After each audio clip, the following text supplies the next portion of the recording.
क्या कभी आपने सोचा है कि भगवान स्वयं किसी के लिए गवाही देने आ सकते हैं? ये कथा है एक गरीब लेकिन सच्चे और श्रद्धालु युवक की। एक बार एक वृद्ध ब्राह्मण तीर्थ यात्रा पर निकले। उनके साथ एक गरीब युवक भी था। यात्रा के दौरान युवक ने पूरे मन से उस वृद्ध ब्राह्मण की सेवा की। भोजन की व्यवस्था, विश्राम का ध्यान और हर छोटी बड़ी जरूरत का ख्याल रखा।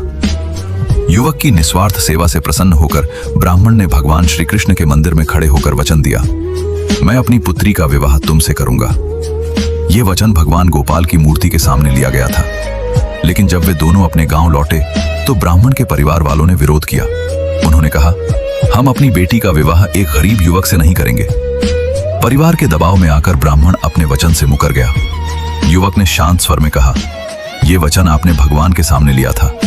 यदि आप इनकार करते हैं तो भगवान स्वयं साक्षी हैं। गांव की पंचायत ने चुनौती दी, यदि भगवान स्वयं आकर गवाही दें तभी हम मानेंगे।